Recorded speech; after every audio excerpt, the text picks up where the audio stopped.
सोचो, आईफोन या मैकबुक खरीदने के लिए लाखों रुपए एक साथ खर्च करने की जरूरत ही ना पड़े। मतलब ये कि बस हर महीने एक फिक्स्ड अमाउंट दो और लेटेस्ट एप्पल डिवाइसेस जो हैं वो यूज करो, और जब नया मॉडल आ जाए तो उसमें अपग्रेड भी कर लो। मतलब ये कि एप्पल अपना एक नया एप्पल अपग्रेड प्रोग्राम जो है वो लॉन्च कर चुका है, और जिसके थ्रू आईफोन, मैकबुक, आईपैड और एप्पल वॉचेस को मंथली पेमेंट बेस पर रेंट पर लिया जा सकता है। मतलब ऐसा मॉडल जो आपको डिवाइसेस को रेंट पे लेने देगा। लेकिन ये प्रोग्राम कैसे काम करेगा, क्या ये ईएमआई से बेटर है, और साथ में सबसे बड़ा सवाल, क्या इंडिया में भी ये अवेलेबल है, और अगर हाँ तो कैसे काम करेगा, चलिए सब कुछ समझते हैं। एप्पल अपग्रेड क्या है, सबसे पहले ये समझ लेते हैं।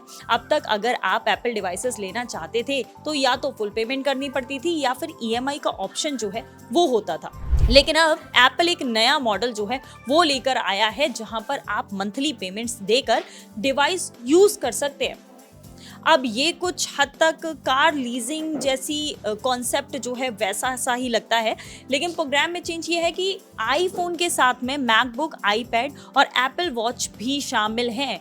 इसमें आपको क्या मिलेगा, देखिए, अगर आप लेटेस्ट एप्पल डिवाइसेस जो हैं वो अक्सर खरीदते रहते हैं, हर कुछ साल में अपग्रेड करते हैं, हो सकता है कई लोग जो हैं वो एक ही साल चलाते हों और फिर अगला डिवाइस जो है वो खरीद लेते हो, तो ये प्लान जो है उन यूजर्स को टारगेट करता है। बेसिकली लीज पीरियड खत्म होने पर जनरली 3 ऑप्शन मिलते हैं। पहला ये डिवाइस रिटर्न कर दीजिए, दूसरा ये कि रिमेनिंग अमाउंट देकर डिवाइस अपना बना लीजिए, और तीसरा फिर नए मॉडल पर अपग्रेड कर लीजिए। मतलब ये कि जो मॉडल आप यूज कर रहे थे, जो भी आप पे कर रहे थे, उसको अपग्रेड करके नए वाले मॉडल पे आ जाइए। अब मंथली पेमेंट कितनी होगी वो भी सुन लीजिए। तो एप्पल के मुताबिक बेस आईफोन मॉडल के लिए आपको मंथली पेमेंट जो है वो लगभग $17.99 की करनी पड़ेगी, यानी कि 1,721 रुपए इंडियन रुपीस के अराउंड ये बनते हैं। डिवाइस के जो मॉडल हैं या स्टोरेज के हिसाब से मंथली कॉस्ट जो है वो बढ़ भी सकती है, ऑफ कोर्स बढ़ेगी ही।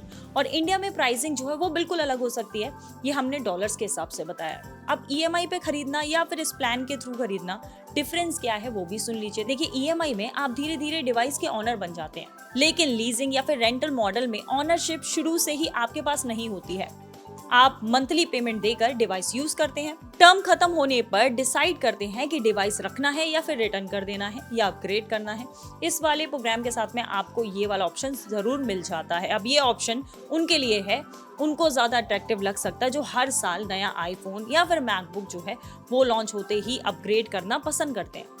अगर पेमेंट मिस हो गई तो क्या होगा वो भी सुन लीजिए। देखिए, रिपोर्ट्स के हिसाब से एप्पल एक ऐसा सिस्टम जो है वो तैयार कर चुका है, जो पेमेंट जो है वो अगर नहीं होती है या रुक जाती है तो उस केस में डिवाइस में रिस्ट्रिक्शंस जो हैं वो लग जाएंगी, यानी कुछ फीचर्स या ऐप जो हैं वो ब्लॉक किए जा सकते हैं।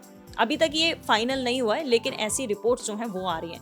क्या इंडिया में भी ये प्रोग्राम जो है वो मिलने वाला है, ये अपग्रेड वाला जो प्लान है वो मिलने वाला है? फिलहाल एप्पल अपग्रेड प्रोग्राम जो है वो सिर्फ यूएस में ही लॉन्च हुआ है, इंडिया में अभी लॉन्च नहीं हुआ है, लेकिन आगे ज़रूर आ सकता है। एप्पल ने अभी इंडिया का या किसी और मार्केट के लिए सर्विस का अनाउंसमेंट किया नहीं है, लेकिन इंडियन यूजर्स के लिए इसका फिलहाल इंतज़ार ज़रूर रहेगा। वैसे आपको क्या लगता है? क्या आपको लगता है कि ये एक अच्छा प्लान है? अगर हाँ तो कमेंट करके बताइए। वैसे एप्पल का ये रेंटल मॉडल जो है वो इसलिए भी इंटरेस्टिंग हो जाता है क्योंकि अभी फ़ोन के प्राइसेस वैसे भी बढ़ रहे हैं, और ऐसे में आईफोन के प्राइस अगर बढ़ जाते हैं तो कहीं ना कहीं ये वाली ईएमआई से बेटर ऑप्शन ज़रूर हो सकता है। आपको क्या लगता है? कमेंट में बताइए।